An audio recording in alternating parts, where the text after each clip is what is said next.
Good afternoon and welcome to the next episode of VX Originals CSR. Along with me, I have Pawan and myself, Surendran. Uh, we'll keep it quite casual and not to have too many questions, but to explore a topic on how the private public partnership with CSR. While some of us have already involved in the PPP model at various levels and scales, we are trying to explore today on how this works. We have two of us now, one from the financial background, other from the IT industry, and how probably our partnerships have worked, and what do we see going forward on the PPP model. We welcome Pawan to a quick casual chat on how PPP model works with CSR. Now, before we get into the actual topic, can we have a quick introduction of you? Um, what do you do? What does your company focus on? What happens in CSR in your company? And then we can begin with other ones. Sure. Thanks, Surendra. And hi to everybody, whomsoever is looking for this to learn something new and to understand the current CSR structure in India right now. And from background wise, it's almost a decade that I'm working in this space. By academics, I'm mechanical engineer, then did my couple of PG in human rights, then in corporate social responsibility, then recently in public health. Um, because I always have this notion that I accidentally landed into the CSR, but it's good to have academic credentials at the same time. So then I started building them later on, which I managed successfully along with my professional career. Talking about the current profile that I'm into right now, I am representing Kotak Life Insurance, which is you rightly mentioned BFSI, and I'm working in the capacity of assistant vice president over here. Deals with day-to-day affairs related to the CSR, ESG, and volunteering itself. And every year we are dealing with 15, 16 projects, out of which 90% of the projects are focusing on the healthcare because we, being a life insurance industry, consciously decided to work towards the healthier India, better the health of the people. It's much more aligned with our vision of the business goals and everything. So that's how our board and committee has decided to consciously work in healthcare space. And if you see, healthcare is also very broad. What to work, what not to work, because every corner of the India is needy from that lens. So last 3 years we were experimenting here and there what to be done. We worked in cancer, we worked in kidney related stuff, we worked in eye care, and lot more things. Then we finally funnel it down to eye care. So when we were plotting the roadmap of this, we realized that eye is one of the crucial organ of the human body where if your rest of the organs are working and you can't see the world around you, you are equally helpless, right? So you'll have to then shut yourself in a room, or you need a continuous assessment or the help from another one, another person, right? So we are working towards the national blind mission of country, where we are trying to contribute on a very significant scale. And in later part of the discussion, I'll highlight more details around it. Yeah. So this is the Sure. overall a brief about me and the Sure. role I'm into. Thank you, Pawan, for that. Quickly, I'll also give an introduction about myself. So, my name is Surendran, and I'm based out of Bangalore, working in an IT company called CGI. We're a Canada-based IT company, and I'm into the CSR space for almost 9 years now. Made a switch from IT industry, as you were also mentioning that is it accidental or by choice, or somehow we have landed here.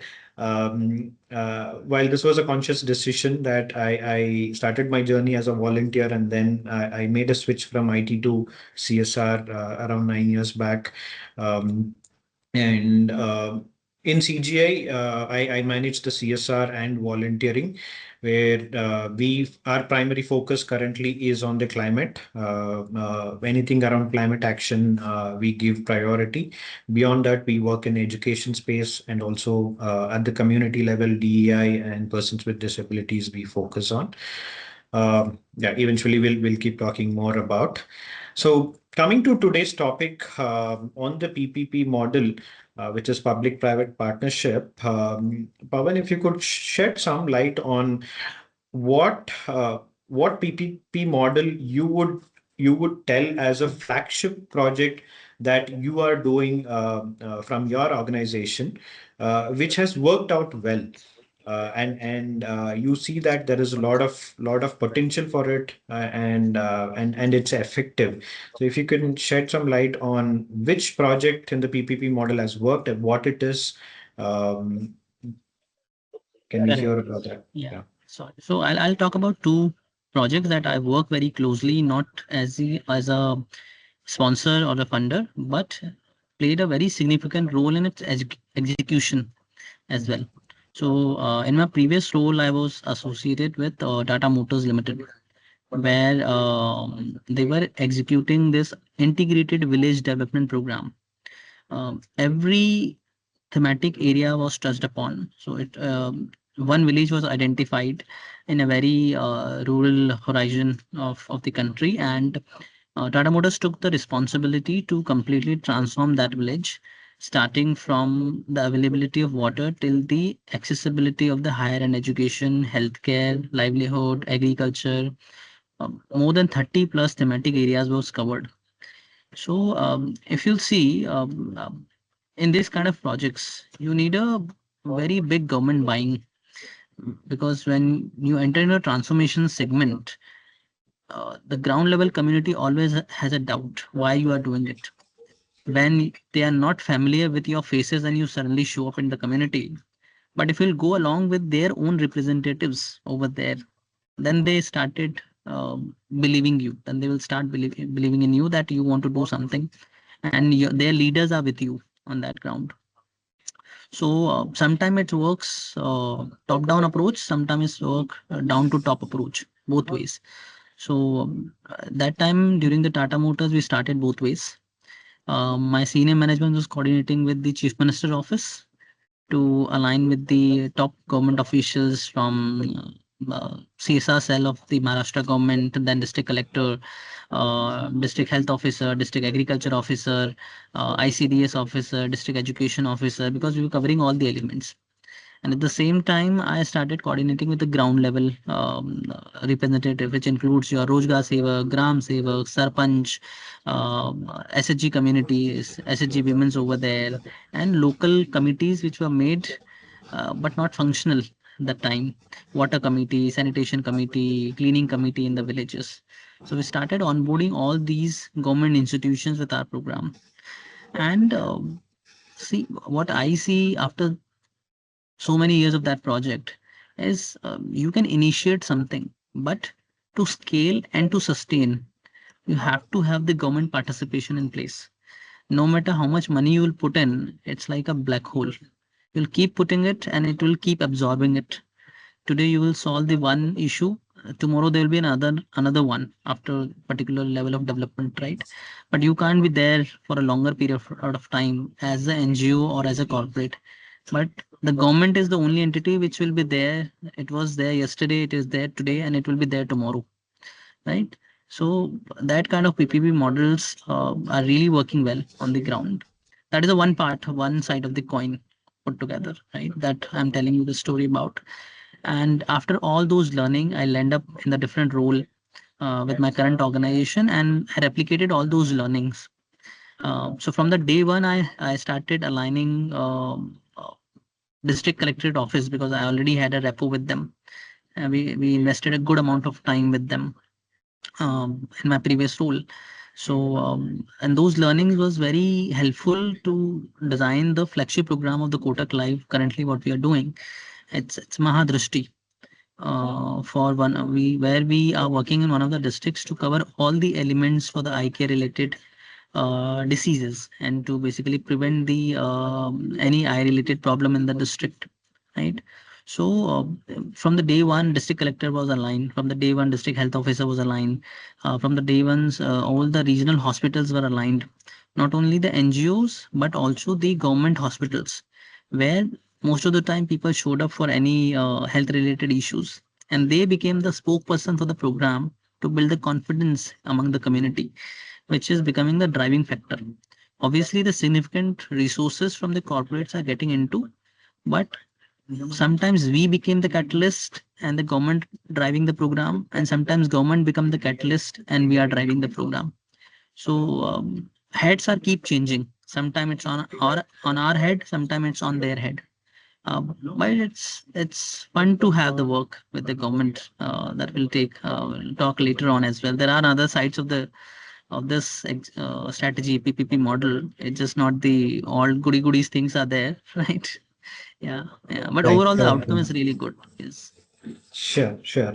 So, as you were mentioning that you are also aligned to the national mission in getting this done. National So, Blind so Mission. Yes. Yeah. yeah, National Blind Mission. So when this public-private partnership happens, do you see that it should be somewhere, or it is always connected to a national mission or a state mission, or is it good to have those missions in place to even highlight our project?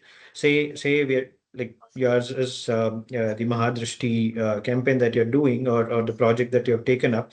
So when you sort of bring in the branding perspective on that, do you also use the national mission as a brand component, telling that we are contributing, whatever we are contributing is not just contributing here, but we are contributing to the national mission. Uh, is that sort of benefit, or is that something that we can connect to a larger thing? Do you see that that adds a value, connecting our projects to a mission of state or national? Correct. I see it from two lenses. One, as you rightly mentioned, about creating the buzz about the program. Because what happens is you are complete. Sometimes you are completely new player who is executing this kind of initiative, and local community people doesn't know you. But Right. since National Blind Mission is a government scheme or the government initiative, they some or the other way has heard about it. Correct. Right. So if we'll put that name into the picture, there will be more relatability and connectivity with the program. Oh, we heard about this. Okay, come and participate. We are aligned with you. We would like to participate. We would like to come to the program, right? Suddenly, you'll come up with the Mahadrashti name out of the blue. They will start asking lots of questions. Lots of question is not a problem. They should ask the question why it is happening, what is it happening, and what we need, what we are supposed to do, and what you are offering in that. But the trust becomes the problem when even after answering all those questions, people are not participating. So these government schemes mission brings that confidence and trust in the community Right. along with that government institution. That is one factor. Secondly, if you align yourself with these missions and the scheme, you get one benchmark and the target. Okay, this is the larger goal for the India, and this is the portion that you are contributing to, and this is the scale you want to reach to. Otherwise, you are just shooting arrows in the blind. Okay, today I have done so many screenings, tomorrow I have done so many screening, but what is the approach or what is the numbers that you are trying to reach to, right? Not the quantitatively but also the qualitatively. I'm not saying I'll reach to 1 lakh surgeries. That is not my Mm. target. I'll say so and so district has the accessibility to eye care within the district. That Mm. might be related to the screening, that might be related to the availability of good quality spectacles, good qualities cataract surgeries, petrisium surgeries, and also sort of blindness related problems, right? So that is the beauty of aligning with the any Yes. national mission in a larger Right. context. Yeah. Right, right, right. Yeah, thank you for that. Now that we spoke about how this partnership works and how we connected to, um, definitely there would be some challenges that we see in working with different entities. Like we work with NGOs who are on ground, we work with government, and there are a few private players also who bring in their expertise. So there is a lot of collaboration that happens. What do what do you see from your experience as a challenge in collaborating on the PPP model mainly? It could be with the NGO and the government working on ground and with permission and those things. But what challenge do you see in working in the PPP model, and what sort of advice or point that you give for two people, two sections who are looking at PPP model? One is for the NGOs who are looking at implementing a PPP model for their corporate, and a corporate who is looking to implement the PPP model who is still not yet taken up, but they want to. So first, you can tell about the challenge, and then how can they sort of address the challenge, or from your experience, some pointers to work on PPP model for these two sections, whoever is hearing. So I'll tell you, it's not an easy cake. Okay, PPP model, while it is very crucial to deliver the large scale impact, but at the same time, it's the most difficult model at the same time as well. Because these three, four players, corporate, NGO, community, and government institutions, they have their own priorities to work upon. They have their own KRAs to work upon. And sometimes those KRAs, not contradictory, but not in their priority list to be performed. So let's say as a corporate, I want to deliver something else, but NGO is not aligned with that. NGO wants to deliver according to their management guidelines and everything, but it's not aligning with the government priority and my priority put together. So first challenge is to bring everybody on the table and ask for the concurrence of the same project to be delivered in the same manner that it has been envisaged. That is one thing, one challenge. Second, people are not uh, significantly flexible to adopt the corrections that comes along the way, because sometimes these NGOs are older than most of the corporates and even have the larger budgets than the couple of corporates put together. So that becomes challenge. They have their own certain way of working and deliveries.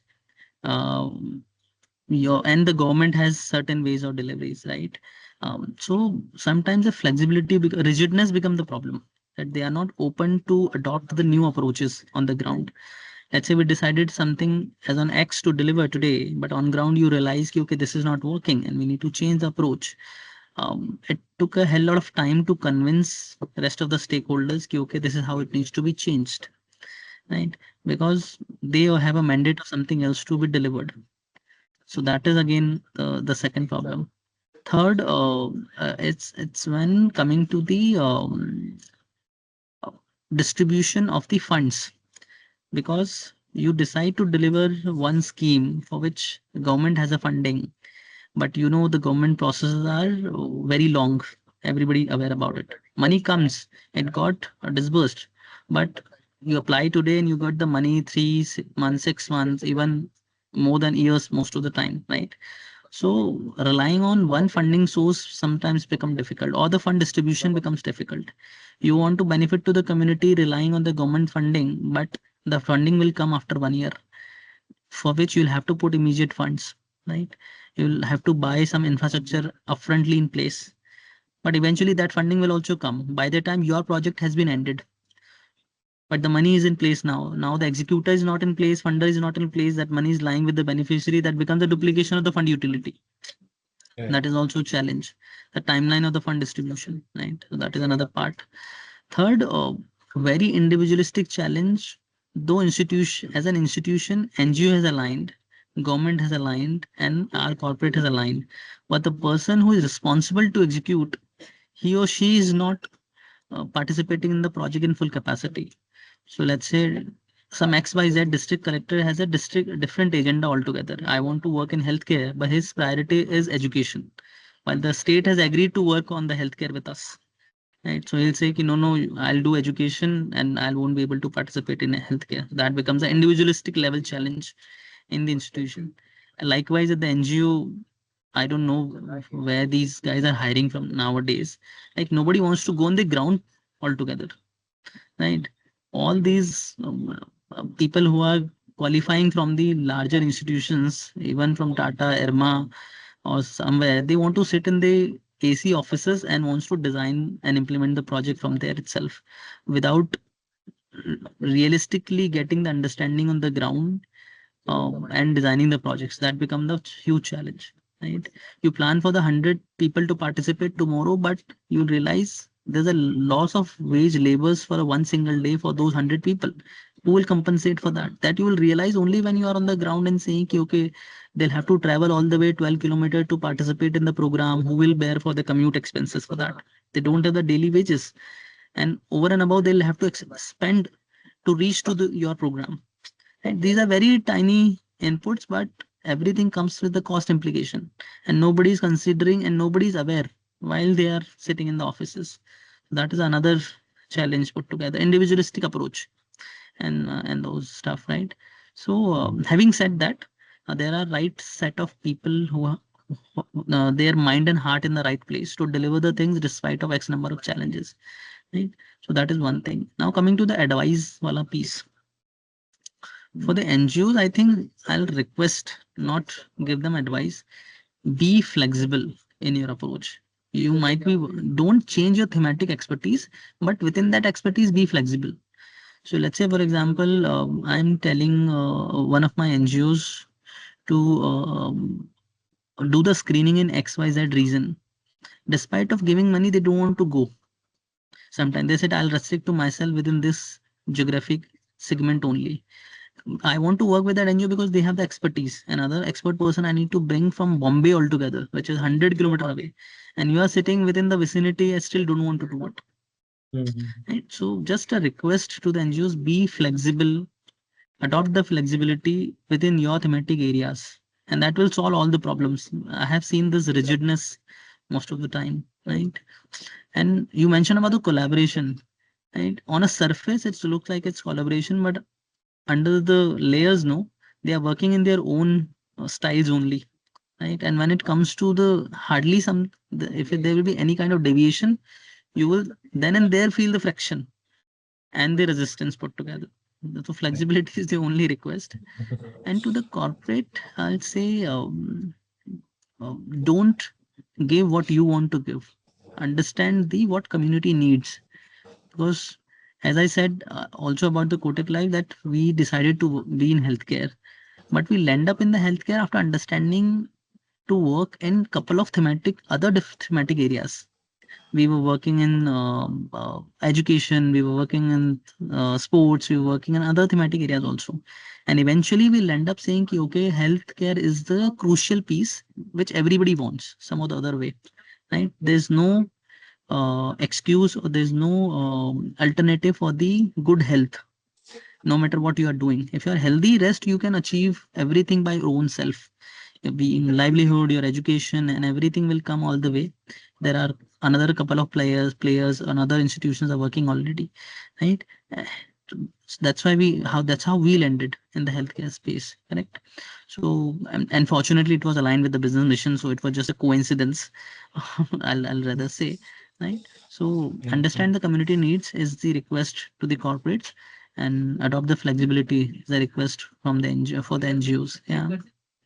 Sure, sure. Those are wonderful points, Pawan. Thank you for sharing that. It does say that how these partnerships will enable for the community, and also when we do not know the community needs, then there is no point in doing any sort of collaboration or even funding for that matter. Thank you for that. Now, now that we've discussed the challenges and the models that we've worked, how do you see probably for the next few years now that there is a lot of not restrictions but a lot of points that is coming from the government that or each state government are also trying to push that your CSR money has to come only into our state, while the when CSR was defined, it was for the country, and now that companies are spending it around the country also.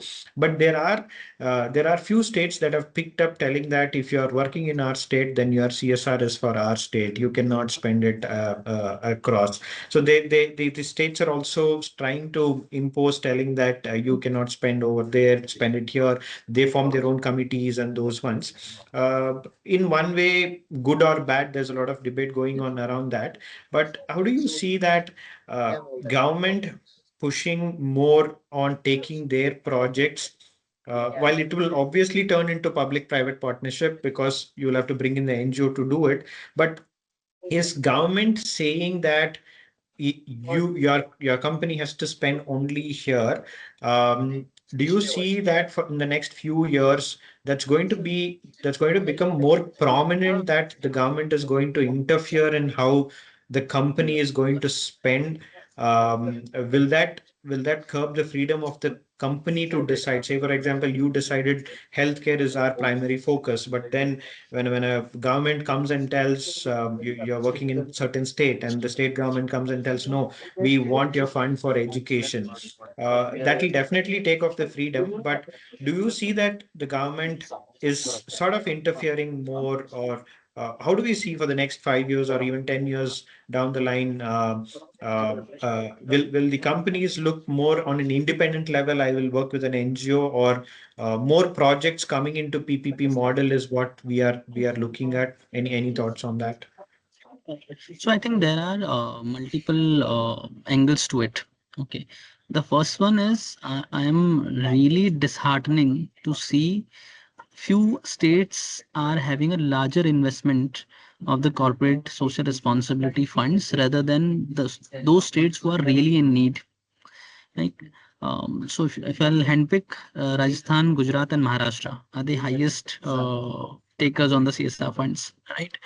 From the uh, manufacturing industry sides, the another angle comes that you should be morally responsible towards the location where you are consuming the resources from. Right?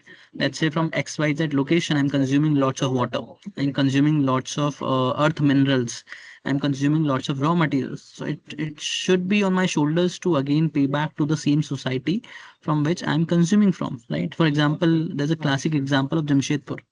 Why so many Tata companies or manufacturing units are there? Because they were having the availability of the correct raw material to establish those industries over there. But I don't understand about IT firms, BFSIs, or the service industries for that matter, where their service delivery is not depending on any particular state for that matter.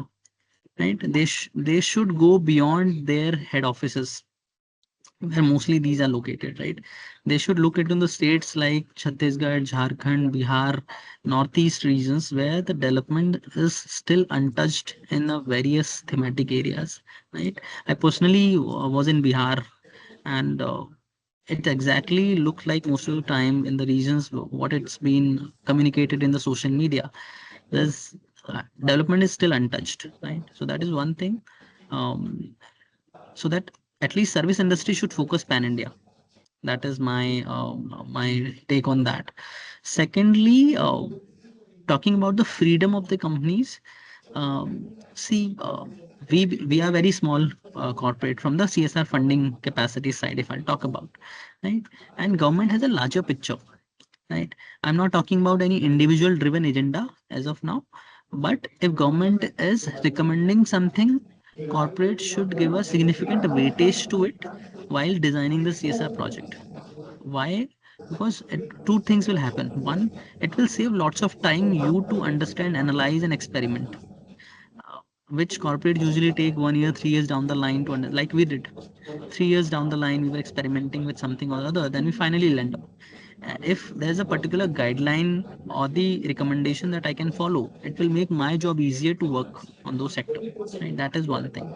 Secondly, CSR laws at anywhere they does not force you to or incorporate any particular things to be incorporated. They give you the ample amount of flexibility. So the law has been designed in that capacity that there's a decided framework. Now you choose what you want to do.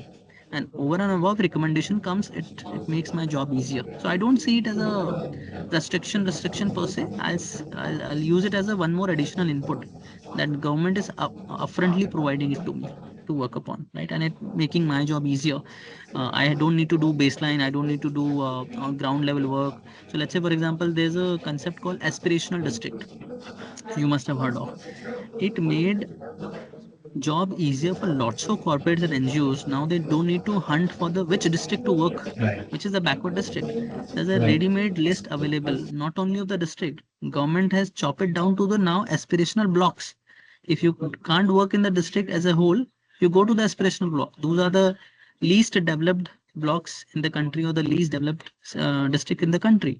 Now you just need to focus and pinpoint your funds into that aspirational blocks or aspirational district. And the program I talked about and the district we are working into, it has 4 aspirational blocks in which we have started the program. So my selecting of geography became very easier with this government inputs and recommend. It's sort of an input only that government is giving it to you, and they are working for your to make your work easier. That is one. Obviously, the over recommendation sometimes may feel as a restriction. Obviously, they will control it. Absolutely not controlling on that front, but sometimes it may be felt that way while they try to put too much pressure on the corporate side. While the other government, what they are doing is, if you see, northeast states are now coming with their dedicated CSR cells at the state level, where you can directly approach and take the data and see what is happening in their state in the CSR perspective. Right. And Maharashtra state also did the same. Now, other states are also coming up with that. So those sales are becoming very, very handy to use. Right. And if you see from the funding perspective, I was hearing, actually, I was participating in another conversation with a very senior official of HCL Tech. So one of the individual asked, sir, why these corporates are not investing in the states like Bihar, Chhattisgarh, Jharkhand? So he mentioned Pune Municipal Corporation's budget is 30,000 crores. Okay, and we as a CSR put together are in the same range, 25, sometime 25,000, 30,000 crores, right? So if all corporates of the India put together wants to develop one single district, the funds won't be enough. Forget about rest of the India, right? So no matter what you do, you will be a drop in the ocean only, right? So significantly using these available frameworks and the recommendation will help a lot in the PPP model rather than feeling burdened and restricted by the government. Yeah. Right, right. Definitely. Very, very important points that you touched upon on how PPP model also helps in scaling. It's not that there are many NGOs that do very good work, but they've been doing repeating the same work in a small community multiple years without looking at much of a scale.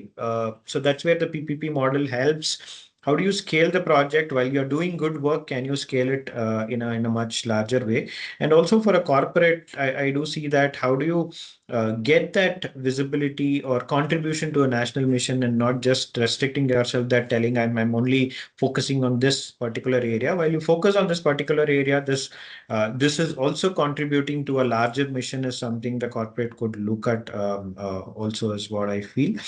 But yeah, very, very important points that you touched upon on how PPP model works and what are the challenges that we have. Hope to all the viewers who are listening to got information on how do we work from a corporate angle on the PPP model and how do we look at also is like because from a corporate angle we definitely look at scaling the project and also we definitely look at how are we contributing to the state mission or national mission and not to be in silos telling that I am doing somewhere in some location but I'm not connecting to because from a global standpoint or from a national standpoint whatever we do at a smaller scale also contributes to the bigger level or the national mission and that's where we need to connect and for that definitely PPP model helps. I'm glad to hear from you, Pawan, on your perspective, and thanks to VX Originals for giving us an opportunity to have this discussion around. We'll continue to talk further and see how do we strengthen this important thing. Thank you very much.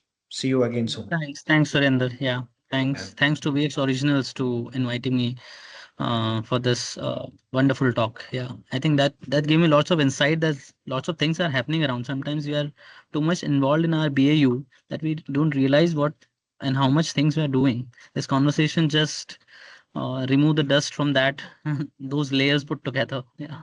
Right, right, right. Yeah. Thank you.